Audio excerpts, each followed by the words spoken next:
All right, beginners, so moving on to history, you should have a page that looks just like this. It's history number 8. And what did we learn about last week? Was it last week? I'm sorry, not last week. What did we learn about on Monday? We learned about a big word, starts with a P, Providence. Say Providence with me. Providence. What does Providence mean? Do you guys remember? Providence is God's care and protection for his creation. So everything that God makes, he takes care of it. So who takes care of you guys? Your parents. And who takes care of the birds? The worm. But let's see, who gave you guys your parents? God did. He gave them to take care of you guys, to protect you guys.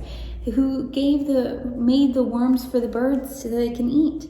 God did. Who gave the sun to all of the plants? Because remember, they turned the sun into what? Food. Who gave them that?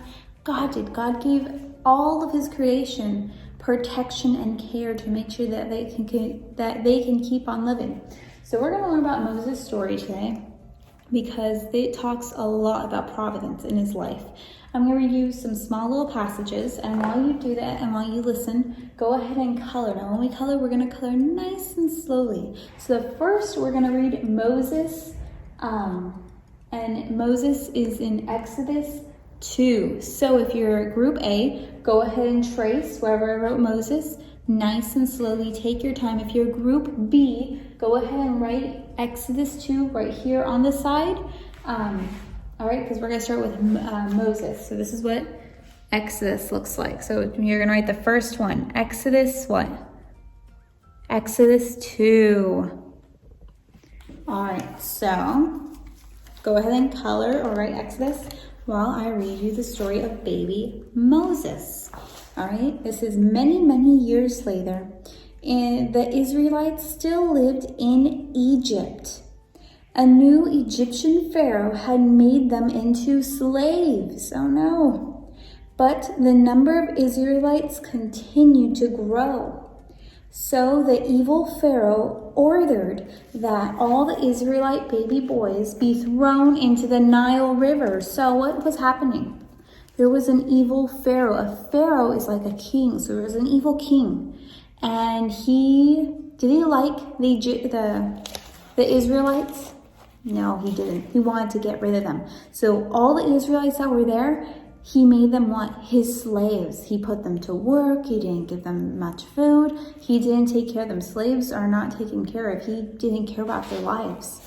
And then with the new Israelites, he did what? He didn't want any more. He had too much slaves. He didn't want any more slaves. So he decided to what? Start killing them. And was he just killing, who did he decide to kill? The baby boys. So he was going to have them what? Thrown into a river. That's horrible. One Hebrew mother, an Israelite, could not bear to see her beautiful baby boy drown. So she woven a sturdy basket and shaped it into a tiny boat. So what did she do? She made a basket into what? A tiny boat. So she covered the outside with pitch and tar to make it watertight. So have you guys seen a basket? Let me see if I have a basket in here. One moment. I have a basket right here. And can you see kind of the shadow of my hand behind it? You can, because there's a lot of what in the basket? A lot of holes. Now what would happen if she put this basket with holes into the water? It would fill up, and then what would happen to the baby? The baby would get wet, and what would happen? He would still drown. So what did she do? She put tar all over the basket. Tar is a really sticky black kind of goop that she painted on it. She'd paint on top of the basket, and then when the tar would dry, it'd get very hard. Now, if there was a very hard, if this was covered in a really hard tar, would water be able to go into this? No, so the baby would be what? The baby would be safe. So she covered it with tar, so that way it would be watertight. She kissed her beautiful baby and set him into the basket afloat in the reeds along the Nile River. This is where the Pharaoh's daughter bathed each day. So look at, She said goodbye to her beautiful baby. She hoped she could see him again, but was she for sure? She wasn't for sure. So she got her baby, she put him in the basket, and she let the baby go in the basket in the river. Now, did she want to do this? No, but she had no choice, because what would happen? They would kill her baby if they found it. So later that day, the princess heard a baby's cry, because what did the princess do? She went to that river. And then she started to hear the baby cry. Bring me that basket, she said to one of her maidens. When she opened the basket, the baby was inside. The baby's sister Miriam, so that Moses had had an older sister named Miriam, was waiting nearby. So the mom probably left because it hurt her too much to see her baby in the river. But the little sister, she followed the river down the little sister followed the basket down the river, and she watched as the princess picked up this little baby. Poor little thing, said the princess. It must be a Hebrew baby. Shall I fetch a Hebrew woman to care for him? Asked Miriam, hopefully. So Miriam, she listened. She's like, would you like me to get someone to take care of the baby for you? The princess agreed, and Miriam ran home and got her mother.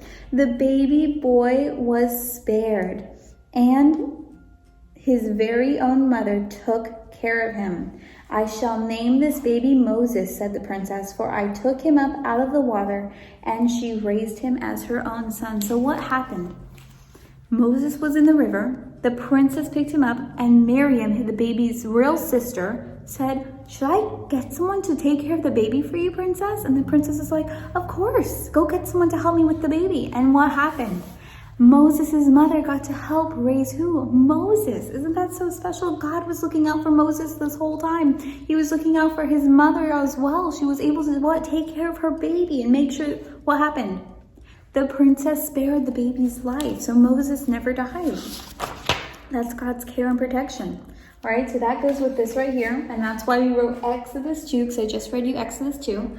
Now down here it says lawgiver. So now Moses is an older man, and right here we're going to write Exodus 20, because I'm going to read you Exodus 20 in just a minute. It's really short, but you're going to rewrite that one right there. Number 2, Exodus 20. Excellent job. All right, so for Exodus 20 it says, if I can find it, the 10 Commandments. One day God called Moses to the top of the mountain, Mount Syria. And there he gave Moses a set of 10 rules for God's people to live by. Now these are rules that we live by, because we're God's people. When we ask God to live in our hearts, we become part of his people, part of his family. And so we are also living by these rules, or at least we should be. And it says, I alone am God. Worship no one but me, said God. That's rule number 1. Number 2, do not worship things. So that means, should we be worshiping, my cell phone, it's so amazing, it's so great, it's so powerful. Should we be worshiping our phone? No, we should only worship God. Number 3, say my name only when you want me to listen. So should we be saying, when we pray, we say God's name, but should we use God's name to be mean to people? No. All right. Number 4, respect your parents. Honor your father and your mother. That is one that we should all probably be working on every day. When our parents tell us to do something, we need to say yes, ma'am, or yes, sir, and we need to what? Do what our parents ask of us.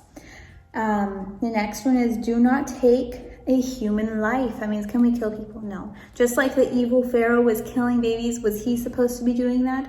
No, neither should we. The next one is, do not break a marriage vow. All right, just like your parents chose to marry each other, they're keeping their promise to who? Each other. Just like God gave us the promise of the rainbow. What would happen if God made a rainbow, and the rainbow represents what? It represents that it will never rain again. Or, no, I'm sorry, it'll never rain again. I'm sorry. Imagine there's a rainbow, and God gave us a rainbow to represent what? that he will never flood the whole earth again. What would happen if God decided to flood the whole earth again? Would God be keeping his promise? No, he wouldn't be. Will he be a trusting God? No. But God is a trusting God, so he will never flood the earth again. And we know that by the sign of the rainbow. So just like your mommy and daddy got married, they're choosing to what? Keep a promise. All right, after that, it says, do not steal. And then it says, do not lie. And after it says, do not lie, it says, do not envy what is not yours. That means if, Jayla and Isabella have long, beautiful, beautiful hair. And my hair is pretty short. And should I be like, now is it fine to say, Jayla, Isabella, you guys have beautiful hair? Yes, I'm giving them a compliment. That's so good. But should I ever go, I wish Jayla and Isabella's hair were mine. And I just wish my hair was that beautiful. And what's that called? That's called envying. That's wishing something I do not have. So, should I do that? No, I should not do that. That is the last of the 10 commandments. All right, I'll post a picture of the 10 commandments at the very end of this video for you guys to look at over, and you guys can talk about with your mommy and daddy. All right, so right here we have a picture of Moses, and he's even older than over here, and it says historian. Do you guys know what a historian is? Say historian. Historian is someone who keeps track of the history. And underneath that, you're gonna put Moses wrote the first 5 books. So the first 5 books of the Bible, Moses wrote. So he wrote about Adam and Eve. He wrote about how God created the heavens and the earth. He wrote about, the flood and about the rainbow of promise. Moses wrote that. He wrote the first 5 books. He wrote all of that. That's amazing, right? So he probably lived a long time if he wrote 5 books. All right, so this is a picture of him being a historian, he's keeping the history and keeping it down. So now what? Us, or way in the future, we still read what Moses wrote way back then. Because God gave Moses the words to write what's in the Bible. That's pretty amazing, huh? So this is all for history today. Oh, let me zoom in right here for you guys that need to write this one. So Moses wrote the first 5 books. All right, I will see you guys in the next video. Great job.